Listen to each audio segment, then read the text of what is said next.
Bien, pues Javier Torres trabaja en la Cruz Roja como rescatista y es una entrevista que yo no podía faltar en este canal porque la Cruz Roja hace una labor aquí en Costa Rica, él vive aquí, trabaja aquí en Costa Rica, hace una labor estupenda. Y estoy seguro de que os va a gustar todo lo que nos va a contar.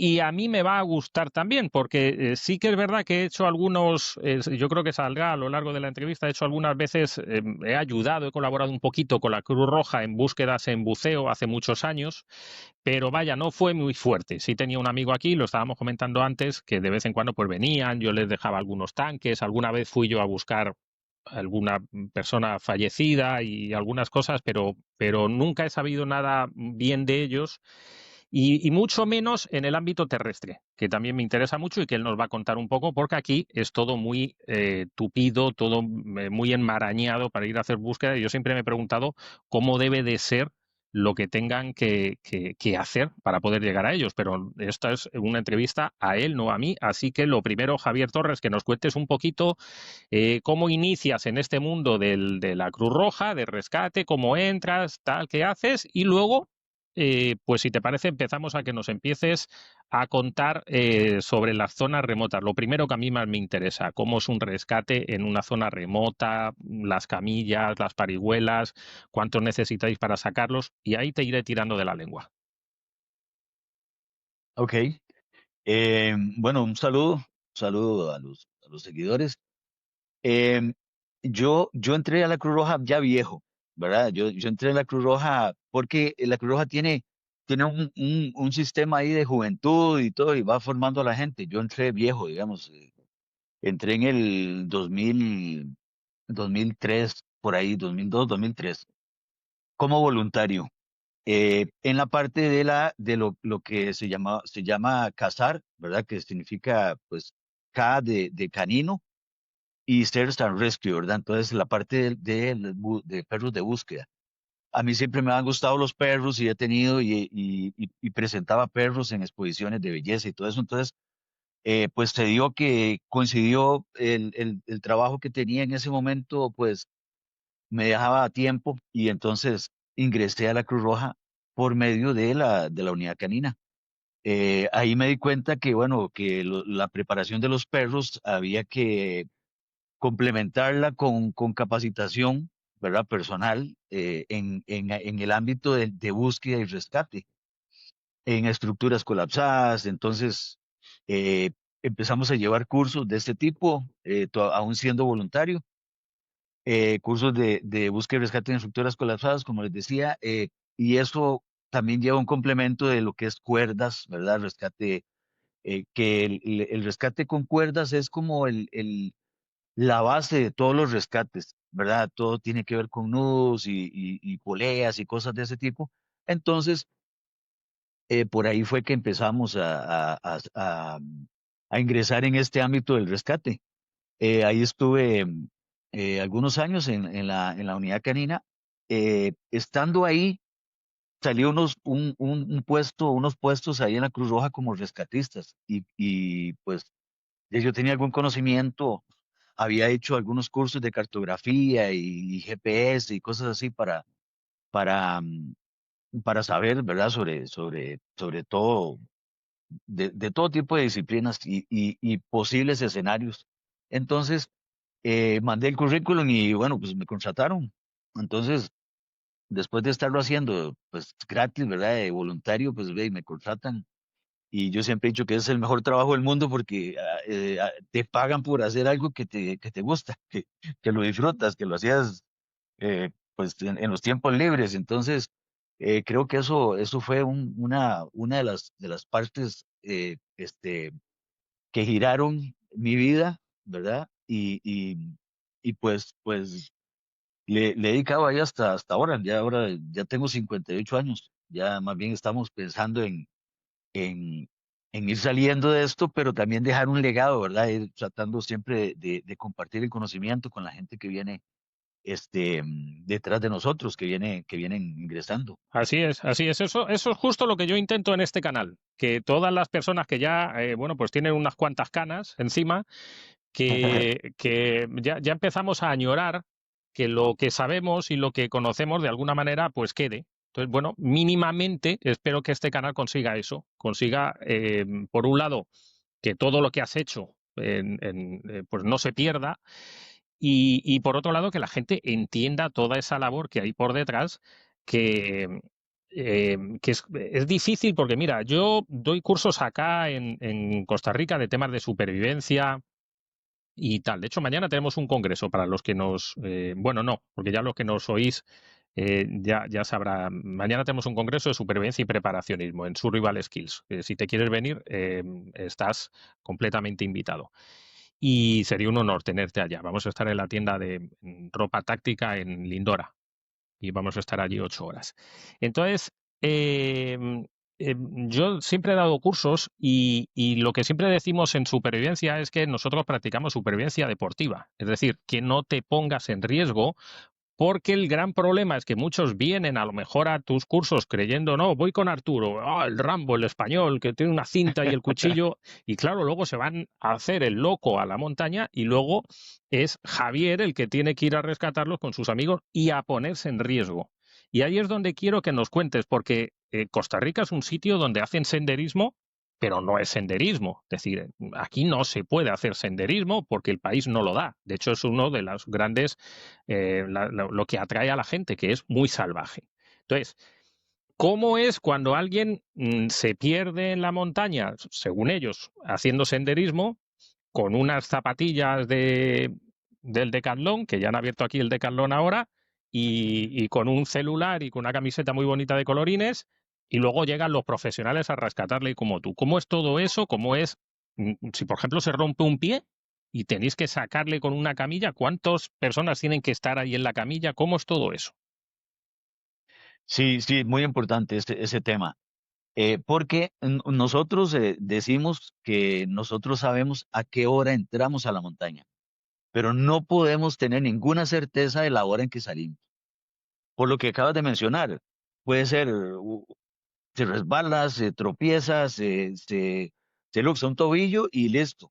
Ya el paso que traía ya no va a ser, ya no va a ser así, seguramente ya no va a poder caminar, va a tener que arrastrarse, con la gente que va, pues lo van a tener que llevar alzado y la cobertura celular en algunas montañas de acá, pues no es muy buena, etcétera. Entonces, sí, sí lleva una planificación. em, Sobre todo si vamos a ver, hay dos tipos, digamos. Una es si sabemos la coordenada exacta donde están, que recordemos de que la coordenada que da el celular no es tan exacta y no siempre hay señal. Entonces, no siempre vas a poder dar esa. Hay varios formatos de coordenadas, ¿verdad? Entonces, y a la hora de trasladarlo al mapa o ingresar el dato a un GPS, este, que eso es todo otro mundo, ¿verdad? Que habría que dedicar un rato solamente para esta parte, explicar eso. Este, no es los GPS que se utilizan para ese tipo de trabajo no es un celular, es un aparato diseñado especialmente para recibir la señal de los satélites, este, y tiene varios formatos. Y nosotros aquí en Costa Rica, curiosamente, tenemos algo que solo aquí hay, ¿verdad? Que se llama el sistema Lambert, que es el sistema con que está hecha la cartografía. Entonces, la cartografía acá está hecha de forma métrica, no es por grados, como en todo el mundo prácticamente. Em, entonces, eso también hay que ingresárselo al GPS. Si tienes un GPS, digamos, tienes que ingresar esos datos para poder hacer la conversión, para que el GPS haga la conversión. Pero no podemos depender del GPS. Ahora, más adelante te podemos contar unas anécdotas que han pasado con los GPS y bueno, nosotros que siempre nos gusta ingresar con un mapa. O sea, algo importante, les decía, hay que dividirlo. Una es que tengamos la posición exacta de la persona a rescatar y otra es una trayectoria que la persona dijo el grupo de personas dijeron, vamos a entrar en capilla y vamos a salir en ventanas. Entonces, y no se sabe, ¿verdad? A veces la gente, pues, se ha atrasado por una otra razón, porque hubo un derrumbe, porque hubo una inundación, llovió y creció el río, no pudimos cruzar, etcétera. Entonces pueden pasar muchas variantes.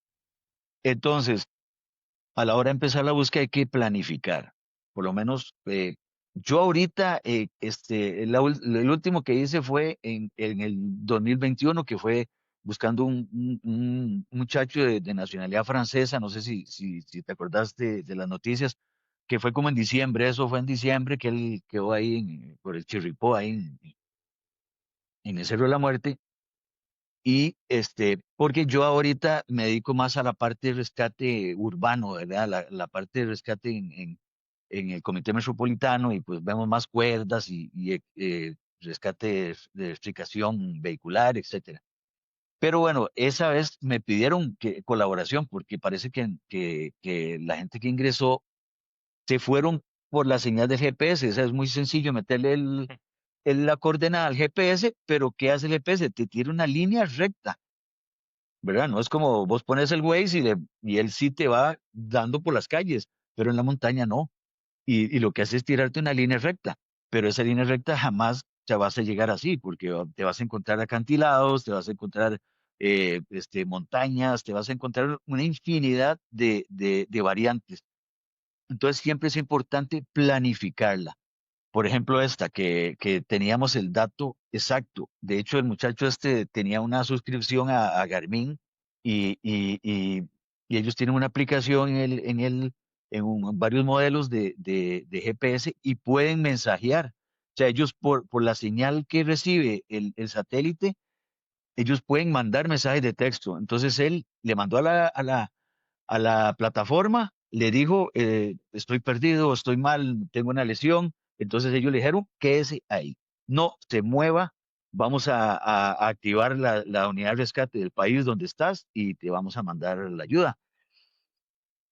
Así fue como nos activaron. Entonces, habían entrado unos compañeros el día anterior, pero les pasó eso. Entonces, como que tuvieron un accidente, cayeron en un precipicio uno de los muchachos, porque les agarró la noche y ellos querían llegar rápido, ¿verdad? Obviamente uno quiere llegar lo más rápido posible a donde el paciente, pero de noche es muy peligroso, ¿verdad? Entonces, les pasó un pequeño accidente y entonces decidieron pues empezar al día siguiente. Entonces, eh, nos pidieron ayuda a algunos compañeros ahí, y yo en eso sí soy así como yo tengo que tener el plano, el mapa de esa zona. ¿Por qué? Porque hay que planificar según las curvas de nivel por dónde es que vamos a ir.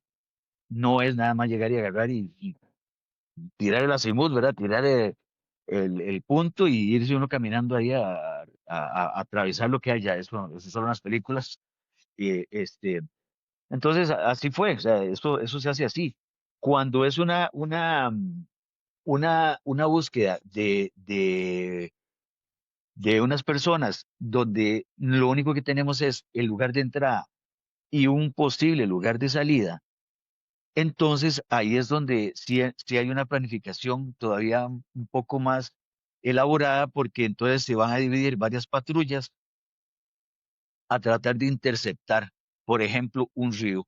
Entonces, si ellos vienen por tal lado, van a tener que pasar por tal río. Entonces, es importante mandar una patrulla digamos, a una que entre por donde ellos entraron, otra que entre por donde iban a salir, que se vayan a topar, y una o dos que vayan en el transcurso o en el trayecto donde van a llegar ahí a la mitad de los puntos donde se supone que ellos deberían de pasar. Por ejemplo, si vienen por el cauce de un río, entonces, ¿cuál es la idea de llegar a ese punto y ver si no hay huellas, si no identificamos huellas, ¿verdad? Significa que no han pasado todavía por ahí. Entonces se informa y entonces lo que hace uno es que agarra río arriba, digamos, ¿verdad? Si no encontramos huellas. Si encontramos huellas, pues seguimos las huellas. Entonces, tiene cierto, no es tan sencillo como decirlo, pero para explicarlo Sí, sí. así, sencillamente, entonces es más o menos así como se planifica. Otra cosa, es importante que las personas que ingresan deben de tener los rescatistas deben de tener, obviamente, conocimiento en esto y preparados para quedarse mínimo 3 días. O sea, la mochilita que va a llevar es lo que llamamos la mochila de 3 días, que me va a dar autonomía eh, este, durante 3 días. O sea, yo voy a tener las suficientes calorías, suficiente energía para poder este, pasar esos 3 días dentro de la montaña. Porque el hecho de entrar y salir y después mañana empezamos de nuevo, eso se pierde mucho tiempo y se pierde el rastro, se patea, lo que llamamos se patea toda la entrada, entonces ya perdemos las huellas de ellos y todo eso, eso entorpece mucho la búsqueda, que lastimosamente en algunas búsquedas recientes han hecho ese tipo de prácticas por falta de experiencia y que tal vez no hubo un adecuado cambio generacional, ¿verdad? Entonces, como que ahora pues han tenido que ir aprendiendo así a golpe, digamos. Entonces nosotros, cuando empezamos en esto, así es como se hacían. Y esta que te digo, que era muy sencilla, era simplemente llegar a un punto, pero había que escoger la ruta por donde había que ir. Este, entonces, básicamente es eso. Y sobre todo ir marcando en el mapa por dónde vamos. Ajá. El GPS lo que ayuda es que te va dando la ubicación. Entonces vos le pedís la ubicación al GPS y la pasas al mapa para que sepas en el mapa cuánto, porque el GPS te puede dar una distancia te puede decir que estamos a 2 kilómetros, pero en la montaña sin sendero, ¿verdad? Porque estamos hablando de que es una montaña virgen, no hay senderos, simplemente él está en un punto ahí en la montaña, no sabemos por dónde entró ni nada, o sea, simplemente tenemos que llegar a ese punto. Entonces, no hay senderos, entonces tenés que ir incluso chapeando, tenés que llevar el machete con buen filo, ir chapeando y todo el asunto, eh, siguiendo la trayectoria planeada en el mapa. Eso es importante. Entonces, y obviamente, pues cuando se hace ya de noche en la montaña, decimos que se oscurece antes porque ya por ahí de las 4, 4:30 de la tarde, ya, sobre todo si es muy densa, ya se oscurece y apenas da chance de hacer un campamento. Nosotros, eso es un punto que tal vez es importante. El equipo que llevamos, en una mochilita pequeña, ahí llevamos para acampar, pero no llevamos tienda de campaña ni nada de eso. O sea, es un toldo, una hamaca y nada más. O sea, lo que se hace es que se buscan dos árboles, se tiene una línea, si está lloviendo, se hace eso, se tira la línea, se pone el toldo, ¿verdad? Que eso puede ser un plástico ese de construcción, el que usan para tapar la arena y esas cosas, de aproximadamente unos 3 por 3, ¿verdad? 3 metros por 3 metros. Y entonces hacemos una, ponemos el plástico sobre la línea el mecate Ujú. que pusimos, entonces queda a 2 aguas, nos metemos debajo y ya nos podemos cambiar. Es importante no dormir mojado, porque en la mochilita que llevamos vamos a llevar una sudadera, una sueta, un suéter, ¿verdad? De punto, de algún, de algodón, ropa de cambio, ¿verdad? Que sería la sueta esa, un calzoncillo, puede ser un buzo, ¿verdad? Un tipo pantalón largo, este, del que usan para hacer ejercicio y esa cosa, para dormir calientes, dormir secos. Eso es muy importante cuando andas en la montaña.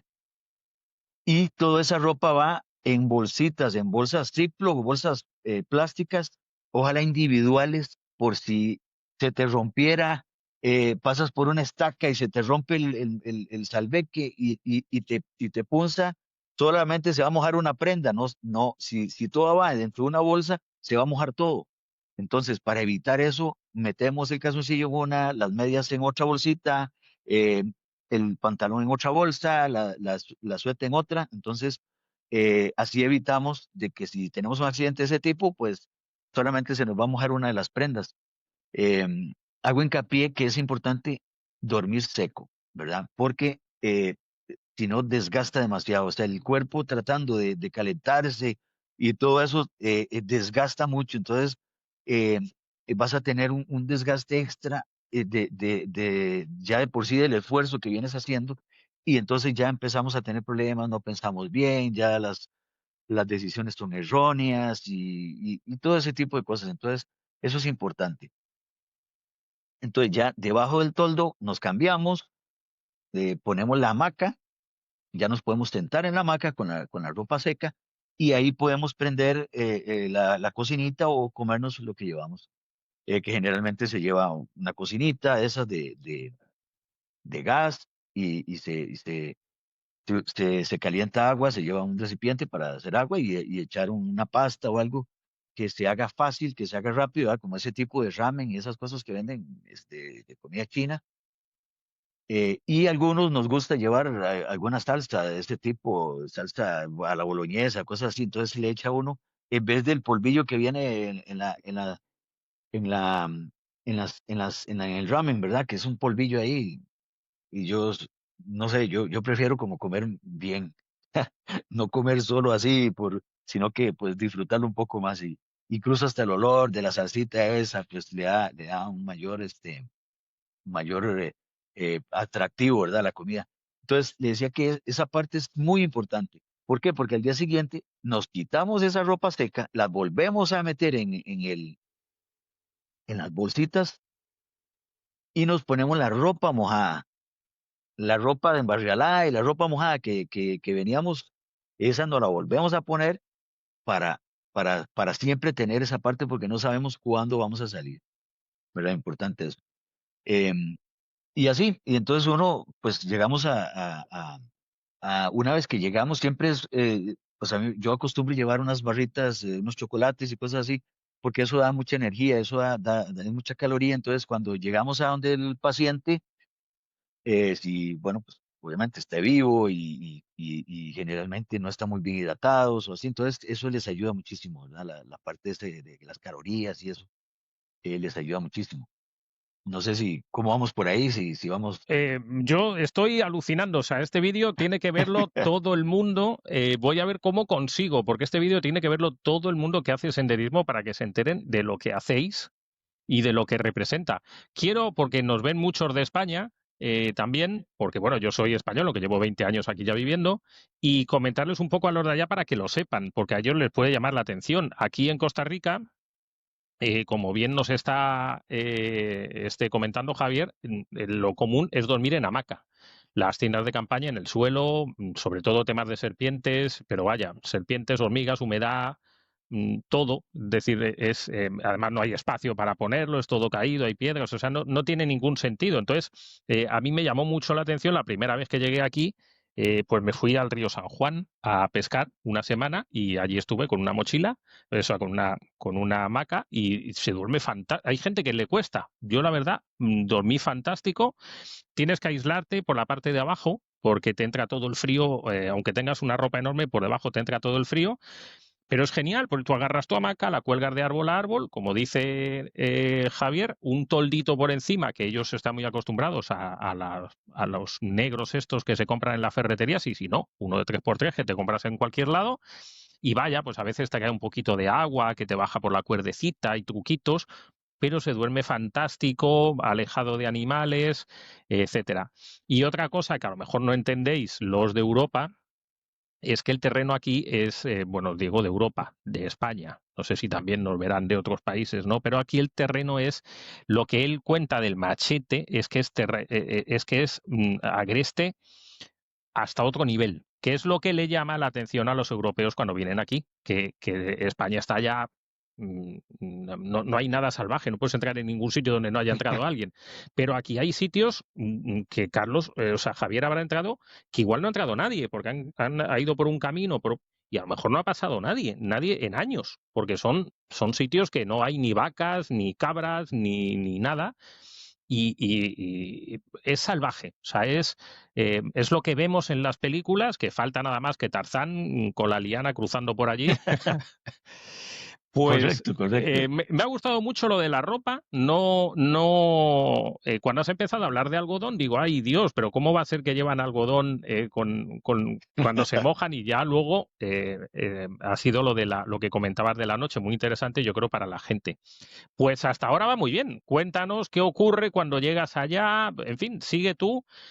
Yo no me voy sin que me cuentes qué ocurre cuando sacas cuando encuentras a la persona, porque digamos, hasta ahí es un paso, pero que luego son otros 100 pesos el devolver a esa Correcto, persona. O sea, tienes que hacer todo lo que hiciste, pero ahora con una persona accidentada. correcto. Sí, importante también mencionar ok, esta parte, digamos, de la ruta que vamos a llevar hasta allá, porque nosotros vamos haciendo unas marcas, vamos haciendo unas marquitas del lado digamos, vas caminando y ves, tiene una cara el árbol. Entonces, la cara contraria, le hacemos una marca, le hacemos una pequeña marca para que sea fácil identificar cuando venimos para afuera. Porque en nuestro país, como mencionas, hay ciertas zonas, muchas zonas boscosas, que hay mucha animales. Y uno de los animales grandes que tenemos acá, un mamífero, el tapir o danta, es conocida aquí como la danta, ellas tienen pasos, ellas tienen rutas definidas. Entonces, es muy fácil salirse del sendero que hay, si tal vez hay algún sendero, es muy fácil salirse porque ellas como pasan tanto por ahí, parece un sendero. Sí. Entonces, si te descuidas, cuando te das cuenta es que vas por un sendero de anta. Lo que empiezas a ver son solo las huellas de anta y ya no estás, ya estás salido, te saliste de la ruta. Entonces es muy importante y eso provoca que mucha gente se pierda, mucha gente se extravíe, se salga de la ruta que llevaban originalmente y se vayan a extraviar. Además, hay una zona acá en el Parque Nacional Braulio Carrillo, conocida como el Surquí, que eh, l- la cartografía ahí es tan variada y tiene una peculiaridad que, que refleja el eco. Entonces, mucha gente piensa que está escuchando a la derecha la carretera, pero es el eco que está pasando y la carretera está al lado izquierdo. Entonces, y vos estás ahí y puedes jurar que la carretera está del lado derecho porque ahí estás oyendo los camiones donde pasan, pero está al otro lado. O sea, si vas, por eso te digo que es importantísimo ir ubicados con el mapa y cada cierto tiempo estar revisando la coordenada. Si andas un GPS, revisar la coordenada, ponerla en el mapa para saber por dónde vas. No te puedes confiar con los senderos y con los claros que hayas, y menos con el sonido de los camiones y eso, porque es muy fácil perderse. Otra cosa que es importante, bueno, ok, ya cuando vamos, pues encuentra uno la huella, digamos, de la persona o así, puña, eso es una alegría que uno siente así, súper, no sé, como esa adrenalina y eso, ¿verdad? Donde ya pegamos la huella y entonces como que uno tiene una energía extra y aumentamos el paso, digamos, para llegarle.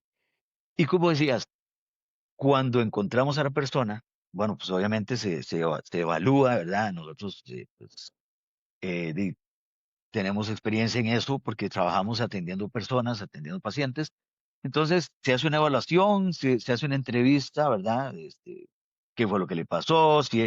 Y generalmente nosotros en el equipo que llevamos, en esa mochilita pequeña, llevamos una félula, una félula para inmovilizar a la persona, ¿verdad? Inmovilizar alguna extremidad. Ahora, pues hay unas férulas que es un rollito así de aluminio, forrado como con un foam, y entonces vos estirás y puedes inmovilizar un brazo y una pierna. Llevamos gasa en rollo o cobán, no sé cómo, si sabes cuál es eso. El cobán es como Sí, una, sí, es como un, moldeable. ¿O no es Ajá, ese? exacto. No, sí, el aluminio ese, sí, esas células son moldeables. Y el Coban es como ver un rollo de gasa, solamente que él se pega con él mismo, digamos, Ah, es de ese, colores. y seguro lo habré visto en algún lado, pero ahora no caigo.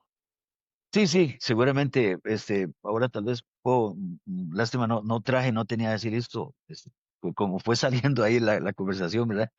Pero la ventaja es que se puede mojar y no le pasa nada, digamos. Entonces, en esos climas que generalmente son muy húmedos, entonces es importante hacer una inmovilización de si el paciente tiene alguna extremidad, ¿verdad? Dañada.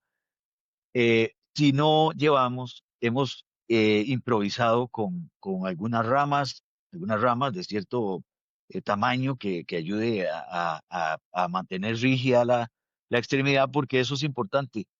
El hecho de que una persona tenga un problema en alguna de las extremidades, el hecho de inmovilizarlo le calma el dolor a la persona.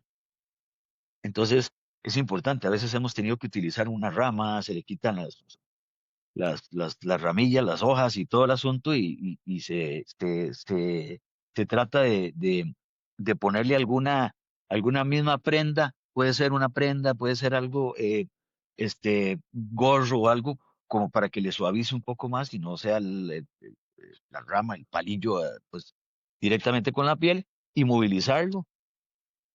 Pero si ya tenemos información de la persona que tiene, que cayó, por ejemplo, de una catarata o algo así, y que ya tenemos la información de que está lesionada efectivamente, entonces se lleva una SCET, ¿verdad? Una camilla de esas tipo SCET, que, que, que es como, es hecha de plástico, es un plástico duro, resistente, y permite arrastrar, ¿verdad?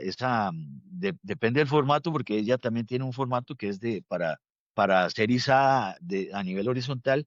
Entonces hay que ponerle unos straps por debajo, y entonces así no se debe, pues, arrastrar, porque se van a dañar. Pero si no se le pone eso, pues uno simplemente lo jala. Nos ha tocado, la otra vez habíamos sacado un señor muy grande, era un típico de esos, pensionados norteamericanos que vienen a comprar Sí, terreno que acá son dos para personas en uno. retirarse. Y este señor se cayó viendo una catarata que tenía en la finca esa.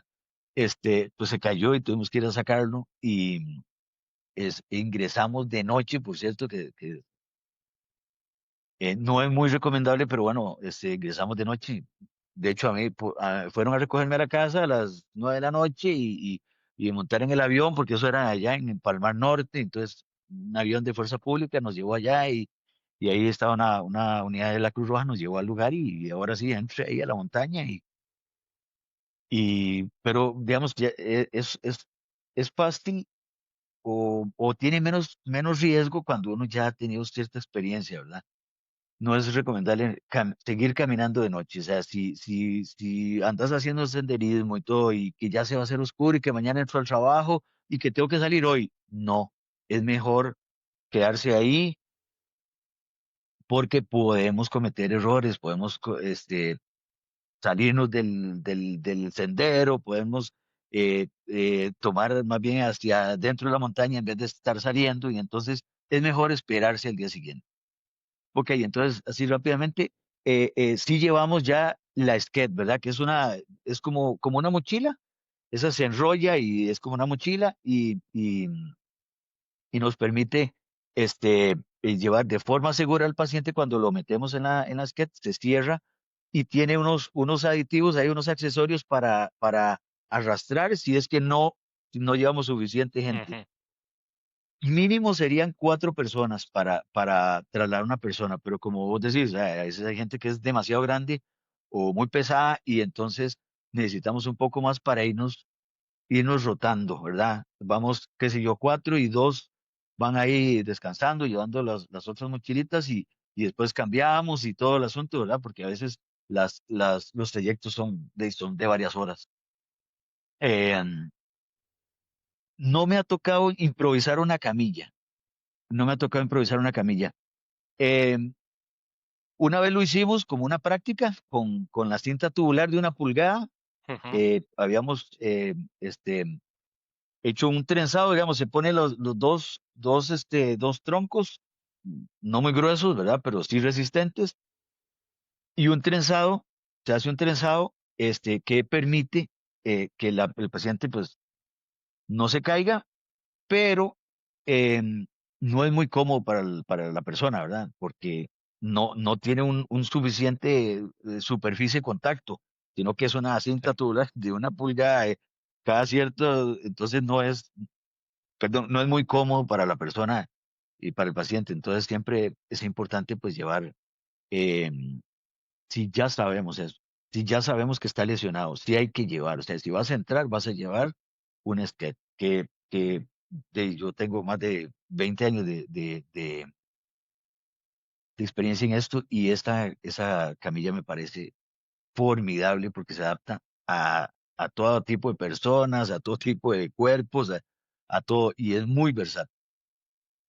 Este, mm, por ahí algo, te iba a mencionar algo sobre, puñas, se me quedó ahorita me acuerdo que me parece importante, sobre todo para la gente que ingresa, que van a hacer recorridos, que infórmele a alguien, avísele a alguien qué recorrido van a hacer y qué día o a qué hora tiene planeado salir. Eso es muy importante para los cuerpos de rescate, saber esa información, que alguien sepa, porque a veces solamente lo que tienen es que dicen que van a ir a la montaña y no dicen nada, no dicen con quién, no dicen cuántas personas van, no dicen nada, y pues sí, eh, no sabemos dónde empezar, o sea, a veces ni siquiera sabemos dónde empezar. Entonces digamos, como para facilitar el trabajo, que lo ideal es que no se pierdan y que no les pase nada, ¿verdad? Pero, pero por lo menos siempre que se acostumbren. De hecho, hay una película ahí no me acuerdo cómo se llama el señor, que se llama 127 horas. Ajá, sí. Es buenísima, Bueno, y él no acostumbraba a eso hacer fue esto. lo de Aaron Raston, ¿o no? La del... Exacto, exacto, exacto. Que se tuvo que amputar el propio brazo porque se iba a morir. Y el problema fue que él no le dijo a nadie, además andaba solo, y pues no había cómo saber si él tenía una dificultad o algo. Y estamos expuestos a cualquier cosa. Algo tan sencillo como que nos doblemos el tobillo, ya no podemos caminar. Ya, así de sencillo, ya no podemos caminar bien, y lo que el trayecto que durábamos 2 horas, se van a hacer 6 horas o 4 horas, y ya, y va a ser muy, muy, muy complicado. Por eso siempre es importante decir a dónde vamos, por dónde vamos a entrar y cuál es la salida, o a qué horas proyectamos salir, para que la gente sepa que, ¿verdad? Que si de verdad se perdieron o no, simplemente se han atrasado. Em, Porque a veces sucede esto, que nos atrasamos. Fue que nos extraviamos, porque tal vez no fue que nos perdimos, sino que nos extraviamos un momento, y mientras recuperamos la ruta, perdimos 2 horas. Entonces vamos a salir 2 horas más tarde. Entonces no hay que tirar, ¿verdad?, la alarma y salir corriendo a buscarlos, porque simplemente fue que se atrasaron. Entonces creo que eso es Sí, importante, tomar en cuenta. sí, sí, sí. Bueno, yo de verdad lo vuelvo a decir. O sea, este vídeo, primero, me has estropeado el día de mañana. A ver si puedes venir al Congreso, pero ya has adelantado lo de Aaron Ralston, que es una de las cosas que yo siempre comento. O sea, has hecho spoiler. Y de verdad quiero que entendáis, porque ahora sí vamos a cambiar un poco a tema de buceo, que ahí es donde yo más me he movido, pero antes de dejar esto quiero que os quede claro, porque yo llevo años impartiendo aquí cursos. Hubo un boom con el tema del Bear Grylls, que está bien, que la gente conoció la naturaleza, que tal, que no sé qué. Pero, y luego la gente que impartimos cursos de supervivencia, y entonces, bueno, los machos alfa, que nos creemos los papás de los tomates. Bien, recuerden, por favor, una cosa es la supervivencia deportiva, es decir, que vayan a un curso mío, que aprendan a hacer fuego, refugios, no sé qué, una manta térmica, lo que ustedes quieran, desde un aspecto de vista deportivo, es decir, que ustedes no se pongan en riesgo, los instructores, yo por ejemplo los llevo aquí en una selva donde vivo muy tupida. Ellos no lo saben, pero yo a dónde los llevo, la posibilidad de rescate es inmediata porque hay un puente arriba que conecta directo con la carretera. Entonces yo si tengo algún problema, yo no tengo que subirlos por ahí porque me costaría un montón, sino que yo llamo, sé que hay cobertura y el coche, el carro, puede venir a 500 metros. Lo que pasa es que yo busco un sitio para que no parezca. Ellos en su mundo creen que están ahí en el medio de África, pero en realidad pues se puede rescatar. Entonces no se pongan en riesgo porque no es justo que personas, como es el caso de Javier, se pongan en riesgo ellos por negligencia nuestra. Es decir, oye, mira, salí y me torcí el tobillo, me caí por un lado, pues Javier con mucho gusto irá y aunque yo sea un idiota, irá a buscarme también.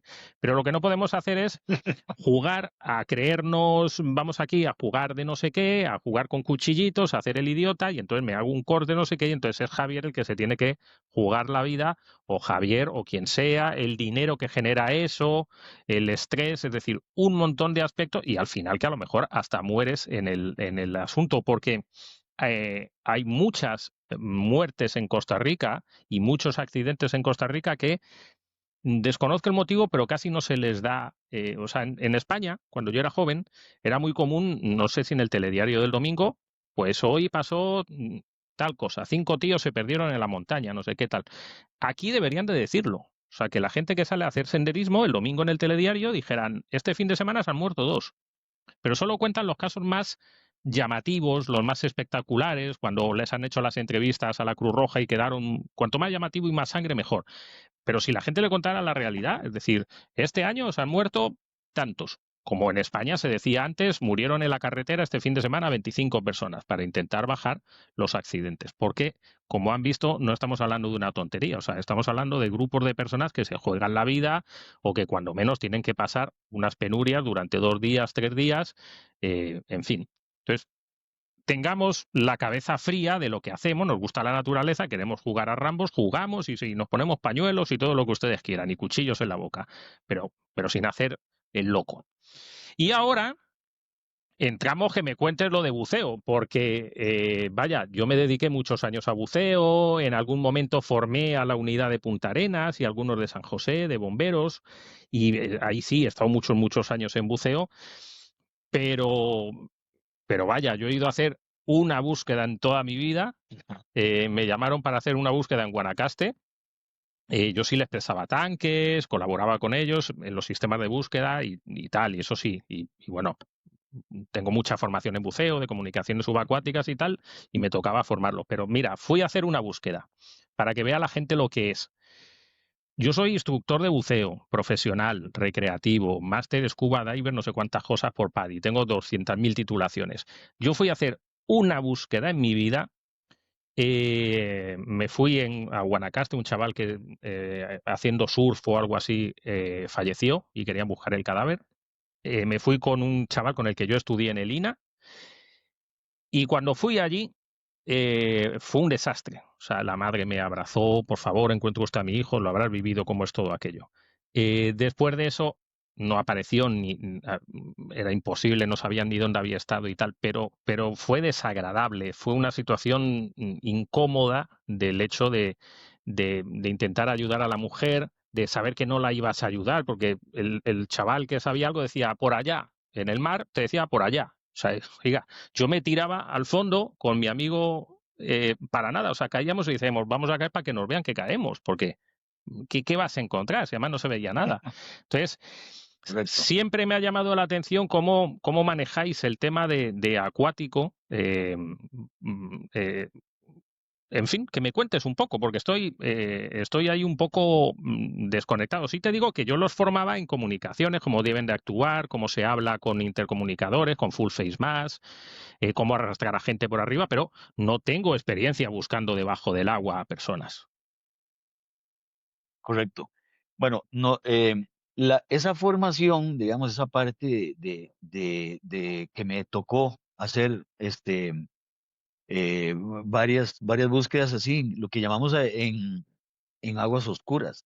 ¿verdad? Porque las pozas acá, sobre todo en pozas de ríos y lagos, pues es agua oscura.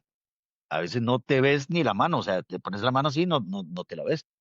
Entonces, em, eso fue muy empírico. O sea, yo esa parte sí debo reconocer que no he recibido un curso específico de eso.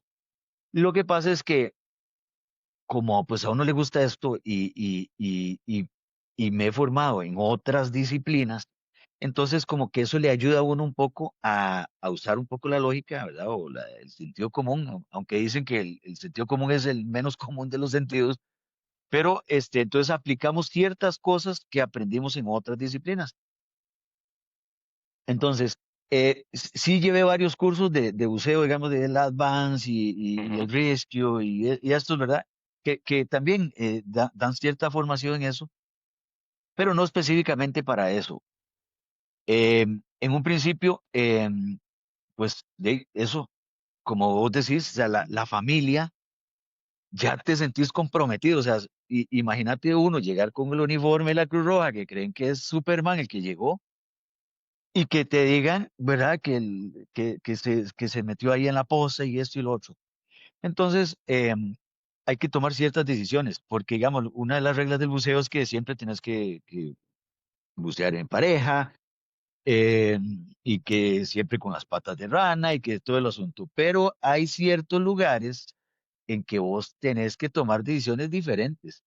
Por ejemplo, yo me tocó ir a bucear un muchacho que en Buenos Aires de Punta Arenas, allá por la zona sur, en el río Carate. La poza se llama La Lora, es preciosa, es una poza lindísima, es como un paraíso ver aquellas paredes, es como una olla, pero con unas paredes llenas de vegetación y caen unas lianas así en media poza y una catarata. Vieras qué precioso lugar. Pues ahí se ahogó el muchacho, ¿verdad? El agua es muy fría, esa zona es muy caliente, pero el agua es fríísima, vieras qué curioso. Eh, el muchacho se ahogó porque le dio hipotermia. Él estuvo haciendo unas payasadas ahí porque habían unos extranjeros y entonces que seguro quería que le dieran algún incentivo, ¿verdad? Alguna propina ahí pero no pudo cruzar la poza. La poza tenía una corriente permanente circular, porque la catarata entraba de un lado y se rebalsaba, o sea, ella evacuaba el agua rebalsándose. Entonces, era, era una corriente continua, como ver el servicio sanitario, era eso.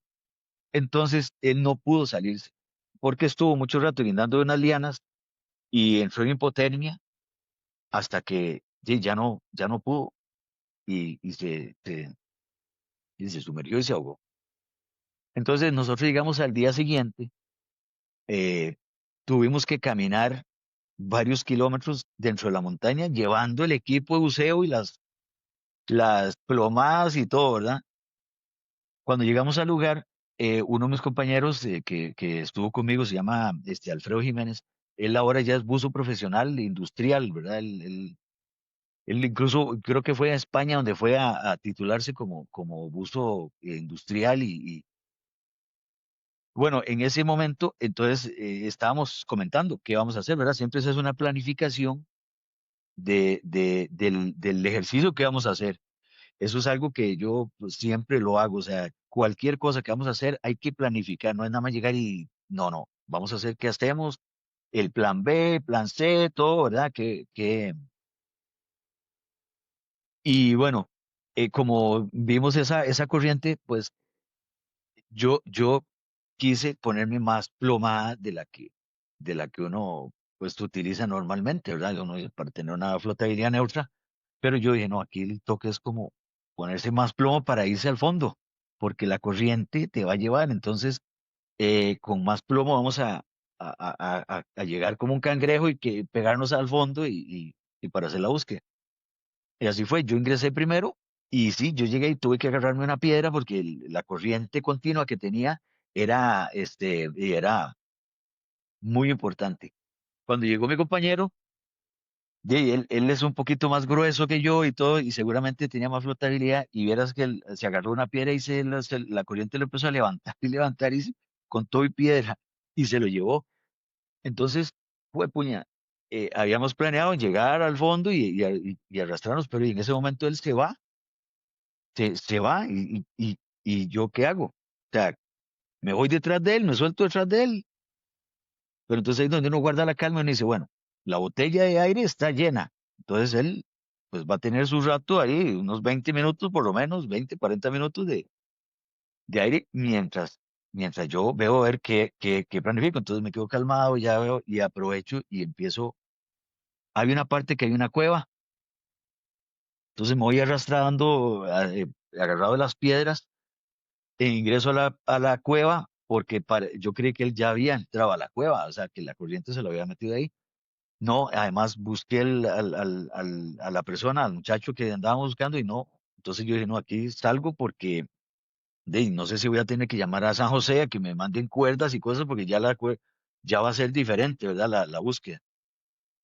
Y entonces cuando salgo, está mi compañero ahí, tirado en la orilla ahí, y me dice, Javi, no, nunca me había doblado tanto. Dice que él se veía las patas de rana así encima, donde la corriente lo había jalado, ¿verdad? Y lo había pegado contra una de las paredes ahí del- de la, de la poza. Y entonces ahí dije, sí, cambiamos la estrategia. O sea, primero quitarnos las patas de rana, porque la pata de rana te hace como una vela.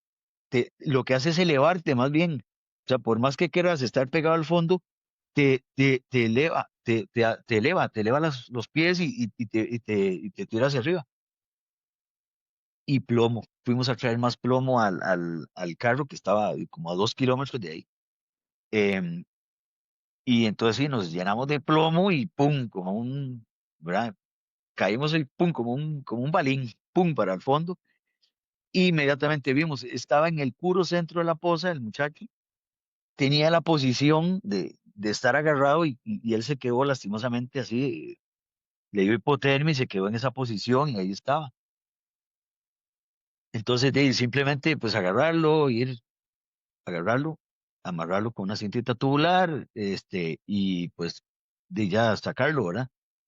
Lastimosamente, em, lastimosamente todas las operaciones de buceo así, de rescate y eso, pues son recuperaciones, ¿verdad? Porque mientras llegan los equipos de rescate y todo, pues ya la persona va a estar fallecida.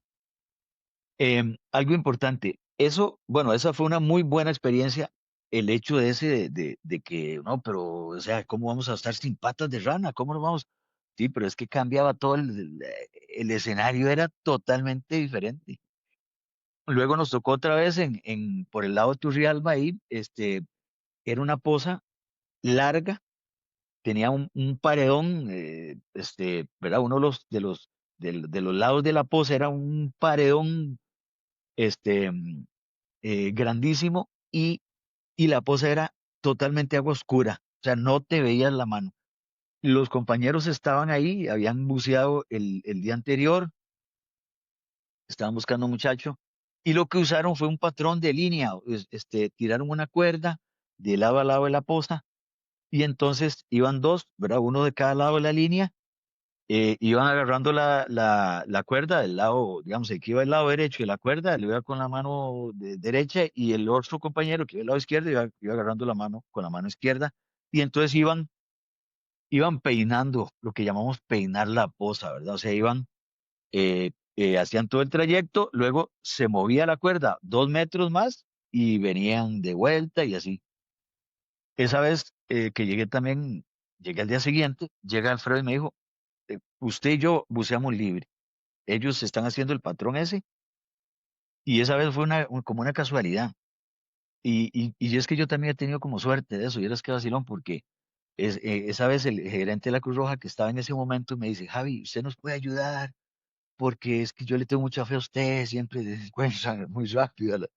Y esos pobres muchachos ahí están, y la familia y todo, y que esa es la parte más la parte que lo mueve uno más, ¿verdad? La familia, o sea, ellos quieren tener a alguien, ya saben que la persona está fallecida, pero ellos quieren tener a alguien, quieren cerrar ese ciclo, quieren darle sepultura y ya saber que él está ahí y no que no sabemos dónde está. Entonces, yo sí, claro, don Orlando, yo voy para allá y claro, y sí, al día siguiente llegamos allá y todo. Y esa vez, bueno, algo que hay que hacer es no moverse muy rápido, porque levantás el sedimento y entonces se hace peor. Si de por sí ya hay poca visibilidad, si haces un movimiento rápido, levantás el sedimento y se hace peor, ¿verdad? Se hace peor se empeora la visibilidad. Esa vez, yo lo que pregunté fue dónde estaba el muchacho, me dijeron en esa piedra, él nada más se clavó de ahí en la piedra y no salió más. Entonces pregunté, ¿la corriente estaba así igual que ayer? Sí, que antier, sí, perfecto. Y algo importante, la ubicación, uno debe siempre tener un sentido de ubicación. Entonces lo que hice fue que en la computadora, o sea, yo este reloj, por cierto, le puse a que me enseñara el norte, dónde estaba el norte, y justamente era el paredón. Entonces, ¿para qué? Para cuando yo esté abajo, como no tengo puntos de referencia ahí abajo porque la visibilidad es nula, pero sí tengo el reloj, entonces yo puedo ver aquí, le pongo la lucecita, pum, veo y veo hacia dónde está el norte, entonces ya estoy ubicado de qué lado de la pose estoy o hacia dónde. Entonces, en ese momento, y lo que hicimos fue eso, simplemente ver el norte, todo el asunto, ya me puse el equipo y todo. Bajamos ahí, era una posta que tenía ahí en ese punto podía tener unos 6 metros, 6, 7 metros. Me di cuenta, bueno, obviamente, cuando llegué al fondo y vi la profundidad, y en ese momento vi como un resplandorcito, como así digamos, como algo más claro, pero el tamaño como de la palma de la mano. Y inmediatamente dije, este es el muchacho. Y estiré la mano, agarré eso y era la planta del pie del muchacho. O sea, no duré ni 2 minutos bajando y encontrándolo. O sea, no sé, es algo curioso, algo curioso. O sea, siempre he tenido como esa suerte, digamos, y entonces lo sacamos inmediatamente. Salimos y pum, ya lo habíamos sacado, el muchacho y todo. Pero sí hay que tener ciertas cosas, ¿verdad? No hay que patear mucho, no hay que revolver el fondo. eh, no sé, hay cosas que yo no sé si eso lo da un curso de ese tipo de buceo, porque como nunca he hecho un curso de búsqueda de personas o en aguas oscuras y esas cosas, no sé si mencionarán eso, pero sí la experiencia que hemos tenido, porque como te digo, ya he hecho varios y eso le ayuda a uno a justamente a tener esa herramienta extra, ¿verdad? Que le da a uno mucho la experiencia y obviamente aplicarla.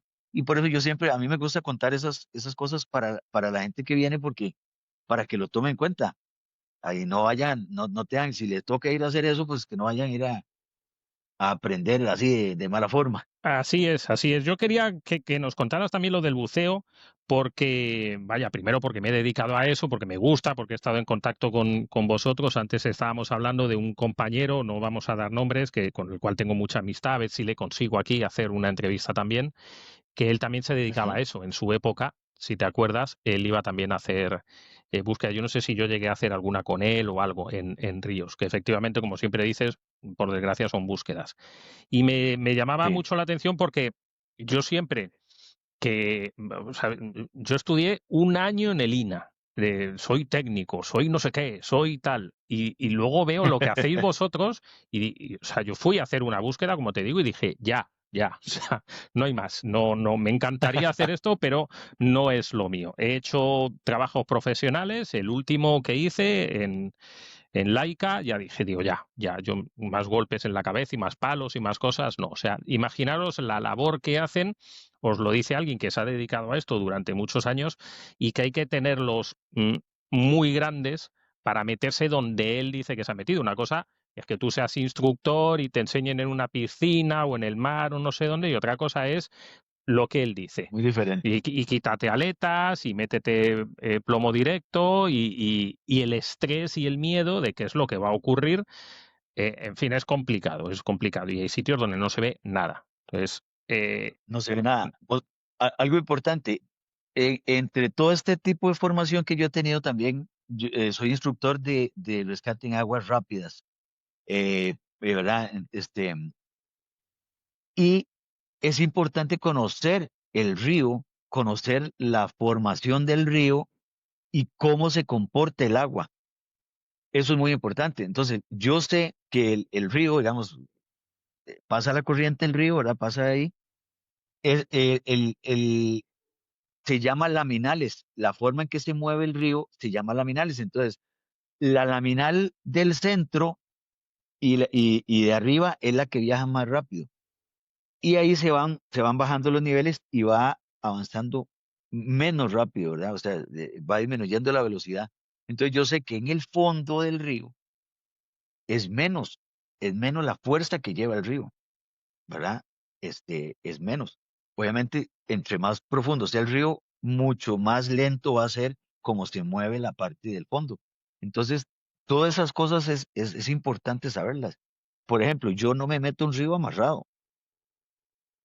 Yo voy a bucear en un río, yo no me meto amarrado. ¿Por qué? Porque te puede llevar, te puedes enrollar en el río y todo. O sea, a menos que sea como, digamos, lo que usamos en rescate en aguas, es un dispositivo que vos tenés, tiene un lugar específico, entonces vos tenés una técnica para no andar buscando la bolita ahí que te va a liberar del chaleco, sino que vos tenés una técnica para poder localizarla rápidamente y liberar de donde estás amarrado. O sea, no, jamás yo me amarraría de un brazo, me amarraría de la cintura, jamás de la vida en un río, porque o sea, el río para mí, de las partes más peligrosas en rescate y que menos tienes control, es el río. Yo también estoy guardavidas en el mar y todo, o sea, también he recibido formación de eso, he hecho cursos de ese tipo y he trabajado. De hecho, yo en el 2009 tuve un accidente con una moto de agua que tenía la Cruz Roja, me cayó encima la moto y me fracturó la cadera derecha. Entonces, estoy un poco así remendado, digamos, he tenido varias lesiones y todo. Y y bueno, he hecho rescate con moto de agua, ¿verdad? Con una tabla que se le pone atrás y todo el asunto. Yo he hecho, o sea, modestia, ¿verdad? Aparte porque estamos hablando de justamente las experiencias que hemos tenido, pues he tenido la oportunidad de hacer rescates en muchas disciplinas. Y la otra vez estaba contando y ya son alrededor de 11 diferentes, ¿verdad? Entonces, te decía que esa parte, uno aplica el conocimiento de eso para la parte del buceo, porque entonces ya yo sé que en la parte profunda es menos la corriente. Entonces, por eso no tenía tanto temor de irme hasta el fondo. Primero porque tenía el tanque de buceo, tenía el aire y ya sé que cuánto me puede durar ese tanque y todo. Y simplemente si tengo que salir de ahí, inflo el chaleco y voy para arriba, ¿verdad? Entonces voy a contrarrestar la parte del plomo y si tengo que soltar el plomo, lo suelto y, ¿verdad? Pero eso ya, esos son lo que hablábamos ahora, lo que mencioné que era la parte del plan A y plan B y plan C. Siempre hay que tener varios y decírselo al compañero y que sepamos qué vamos a hacer, ¿verdad? En caso de que pase algo. Siempre es importante mencionar las cosas. A veces lo damos por sentado y no debe ser. Eso no es una buena práctica. Siempre hay que hacer un repaso, siempre hay que hacer un repaso. Una vez me pasó que íbamos a buscar un muchacho que lastimosamente se ha ahogado ahí en el río Irilla y fue como muy, se hizo mucha bulla, ¿verdad? El muchacho, pues era un chaval. Entonces hasta la fuerza pública nos mandaron a ayudarnos a buscar. Entonces yo vine por todo el río Virilla ahí pasando y el día que llegaron los compañeros de fuerza pública, ellos iban con sus chalecos antibalas y todo el asunto, ¿verdad? Entonces yo lo primero que hice fue un briefing y yo les dije, "Va, primero que nada, yo sé que ese es el equipo de protección que ustedes tienen, pero en su trabajo normal y en este no, eso ustedes lo puede ahogar. Entonces van a tener que quitarse eso y ponerse estos chalecos que le dan flotabilidad. Entonces, siempre hacer un briefing y ahí salió que uno de los muchachos no sabía nadar, pero lo habían mandado ahí, de ahí ellos son muy militares, muy, ¿verdad? Y los mandan a hacer eso y él no dijo que no sabía nadar, pero no se imaginó que nos íbamos a tener que estar metiendo en el río y todo el asunto. Entonces es importante siempre hacer un briefing y si no conocemos a todas las personas que están ahí, pues saber algo de ellos, saber algo, saber cuáles son las limitaciones. Si vamos a ir a caminar a la montaña, preguntar padecimientos, si padece la presión, si está medicado, si, qué sé yo, todo ese tipo de cosas son muy importantes saberla, porque aunque apenas nos estemos conociéndonos, pero sí es importante mencionar eso. Entonces, antes de ingresar, mencionar padecimientos y todo, porque medicamentos que toman, si alguien pudiera, o sea, lo más sano es eso, hacer eso. Yo tengo un amigo mío que es instructor de buceo y él siempre que vamos a ir a hacer una expedición, él a todos los que vamos nos pide todos los datos y entonces en el chat que se arma, ahí pone todo lo de cada uno. ¿Por qué? Por si pasa algún accidente, si a él le pasa un accidente, que él es el guía, digamos, y a él le pasa algo, no, él no se va a ir con toda la información de los demás, sino que ya todos la manejamos. Eso yo creo que es una muy buena práctica de él y pues uno también la ha implementado. No tan formal como él que lo hace escrito y lo hace así, sino que uno que le ha tocado entrar a la montaña, digamos, a caminar, y ahí le ponen a uno dos, tres socorristas y un bombero y un policía, y entonces uno rápidamente le hace una entrevista así a la gente, pero para yo tener esa información, pero igual, si a mí me pasa algo, pues, no. Los que oyeron lo hacen, ¿verdad? Van a tener esa información, pero los que no oyeron, nada. Entonces, es importante, yo creo que eso es algo que también se puede adoptar, ¿verdad? El hecho de, de, de compartir esa información en caso de que pase algo. Y siempre tenemos que pensar en lo peor, ¿verdad? Siempre tenemos que pensar en que sí puede pasar. Ay, yo he entrado aquí 20 veces, tengo 20 años de entrar aquí, nunca me ha pasado nada. Sí, pero puede ser, hoy puede ser ese día. Entonces es importante esa información es básica en todo tipo sobre todo esto que estamos hablando de de la parte del senderismo y todo eso, yo creo que es básico, esto es muy importante. Pues vamos a ver, Javier, yo he quedado muy complacido de lo que hemos transmitido aquí. Quiero que a todos les quede claro esto. O sea, una cosa es, tú puedes ser el papa de los tomates, como se dice aquí, pero una cosa es lo que tú sabes hacer en plan recreativo, y otra cosa es ya cuando empiezan los problemas. Entonces, intentemos limitar muy bien lo que es, porque para la labor que hacen ellos, repito, hay que tenerlos muy grandes y estar hechos de una pasta muy especial. A mí me ha encantado, de verdad, me gusta mucho tener este tipo de formación aquí, me gusta mucho poder que la gente sepa la labor altruista que hace la Cruz Roja, cómo os ponéis en riesgo por ayudar a los demás, que me parece tremendamente loable. Y vaya, yo creo que espero que esta no sea la última entrevista, siempre lo digo, espero que te pueda hacer otra. Dime, dime. Arturo, algo que es importante, sobre las operaciones de búsqueda de montaña, porque nos empezamos a meter ahí ya así como muy de lleno a la parte, pero lo lo ideal es que la persona que planifica la entrada y todo, ¿verdad? Que sepa, que sepa de búsqueda, que sepa de búsqueda, que haya estado en la montaña, que sepa manejar el GPS, que sepa interpretar el mapa con curvas de nivel y todo eso, porque es la persona que va a estar afuera. Son los ojos de nosotros que estamos adentro. Entonces, algo importante. Dijimos al principio, sabemos a qué hora entramos, no sabemos a qué hora vamos a salir.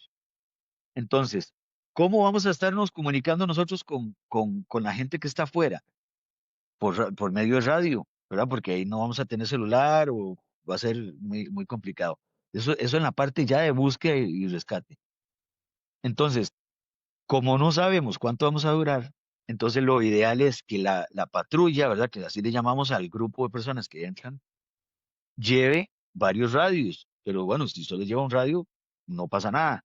Pero que no lo lleve encendido. O sea, que se planifique que cada media hora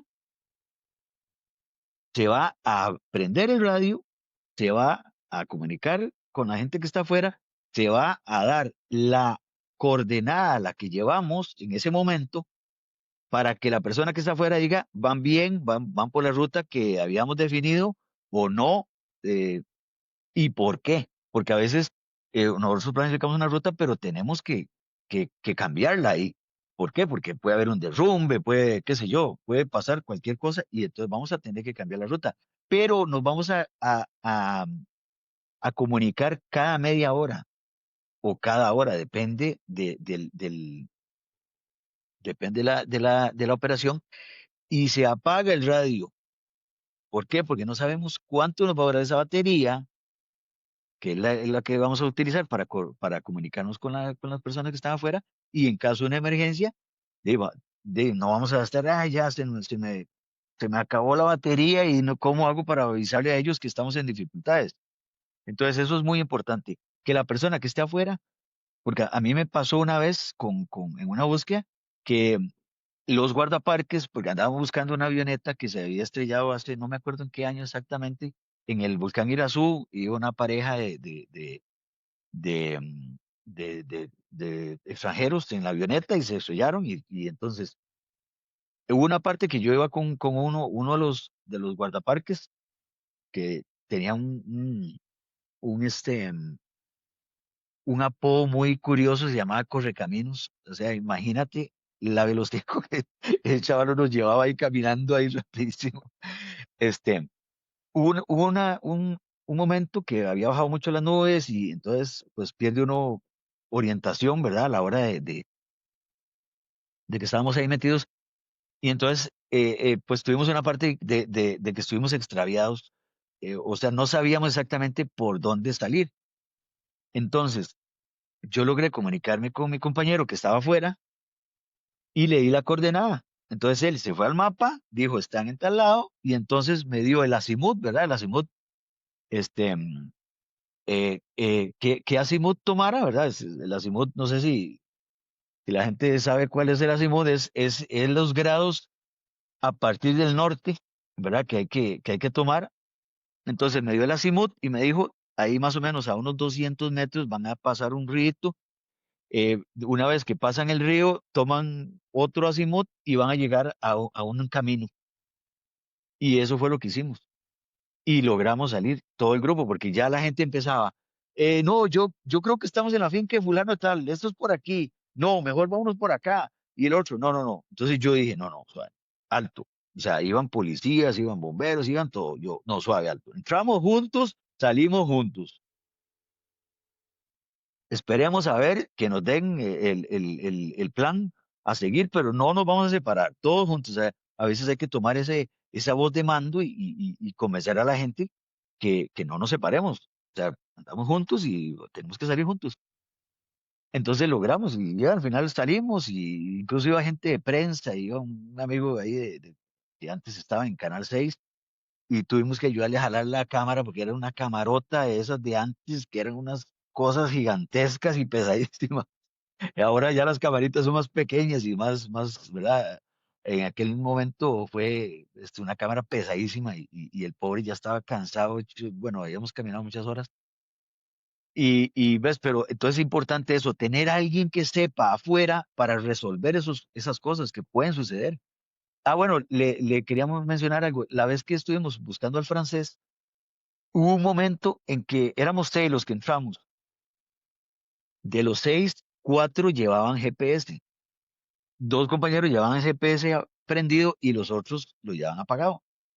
Hubo un punto ahí en la montaña, no sé por qué, pero perdieron señal. Los GPS perdieron señal. O sea, Y yo los vi a ellos aquí, que se acercaban y se veían, y ya el otro sacando los GPS que tenían en las mochilas y pum, y no pegaban señal, no decía en qué punto estábamos. Pero el viejillo, ¿verdad? Yo llevaba el mapa y yo les dije, estamos aquí, este es el punto donde estamos, si seguimos vamos a llegar a una catarata, mejor subamos de este lado, montémonos en la fila aquí y le vamos a llegar a él por arriba. Y ahora es que, qué curioso. Entonces ellos, no, sigamos por acá y no sé qué, no sé cuánto. Bueno, yo, está bien, sigamos.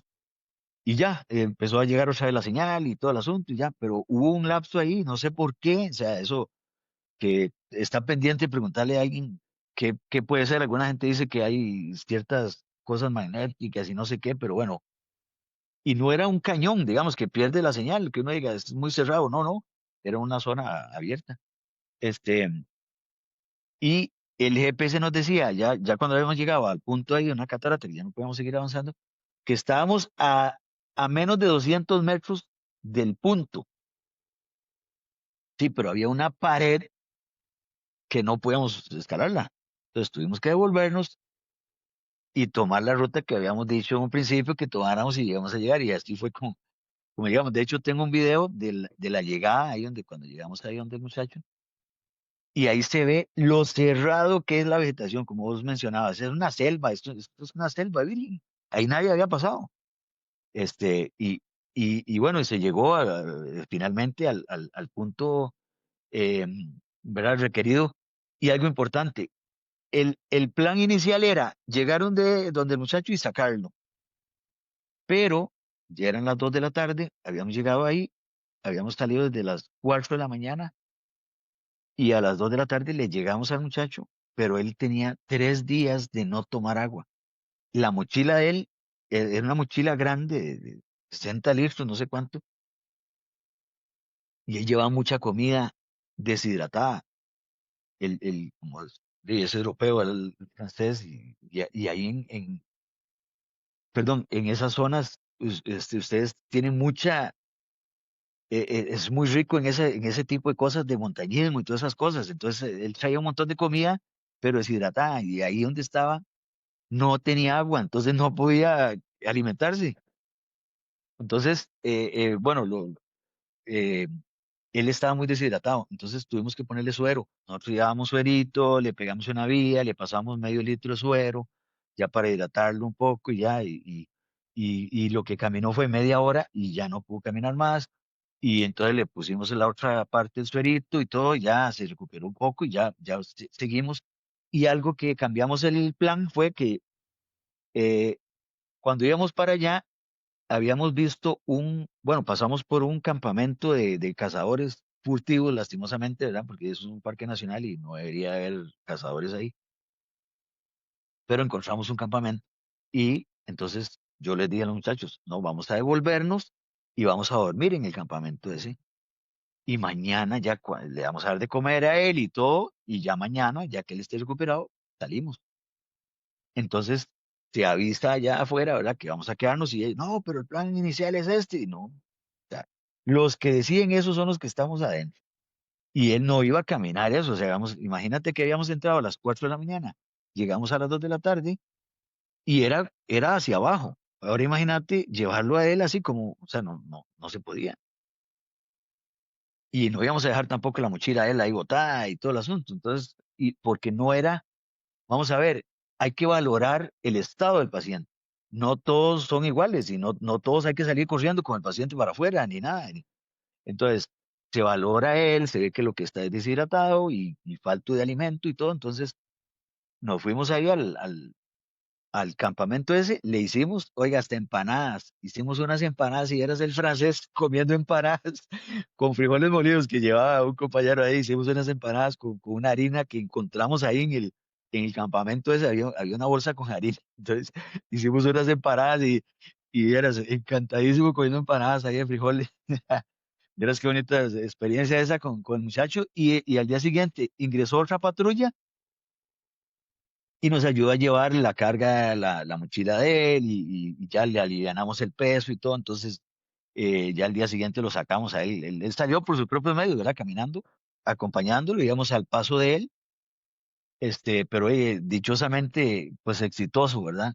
El, pero sí quería mencionar esa parte de a la hora de organizar eso, que es importante que la persona que esté afuera tenga conocimiento y pueda hacer la conversión eh, de, del lat long, ¿verdad? Latitud, longitud a Lambert, que los mapas de acá, la escala 1.50.000 son en Lambert. Entonces eso es muy importante conocer eso, porque es algo peculiar aquí esta zona. No sé por qué es así, pero la cartografía acá, aparte de que es muy, no está bien actualizada, no está muy bien actualizada, pero sí es importante que la persona que está afuera lo pueda hacer esa conversión para poder ubicar en el mapa cada vez que le da la coordenada, porque generalmente la gente lo que da es en la LOM, ¿verdad? O a otras formatos, pero entonces que la persona que está afuera sepa interpretar eso y pasarlo al mapa, porque siempre hay que tener identificado el lugar donde van las patrullas, eso es muy importante. Y se ha perdido en estas últimas, por eso mencionaba la parte del cambio generacional. Nos vamos mucho a la tecnología y todo el asunto, y sí, mucho, pero no, hay cosas que todavía hay que mantener la esencia. Y algo importantísimo es aprender a leer las curvas de nivel de los mapas. Eso es indispensable. Esto es indispensable porque nos va a ayudar a, a, a, mm, a escoger rutas menos pesadas, ¿verdad? Que haya que hacer menos esfuerzo y más seguras. Pues Javier, yo me ha encantado que tengamos esta charla, me ha encantado que esto se lo podamos enseñar a la gente, que cuando a mí me consulten algo le diga, mira, esto es lo que de verdad hacen los profesionales del rescate, no los que jugamos por ahí en la montaña a dar cursos o hacer supervivencia deportiva o lo que lo quieras llamar. No, esto es la realidad de un rescate y esto es a lo que te enfrentas si no cumples las normas.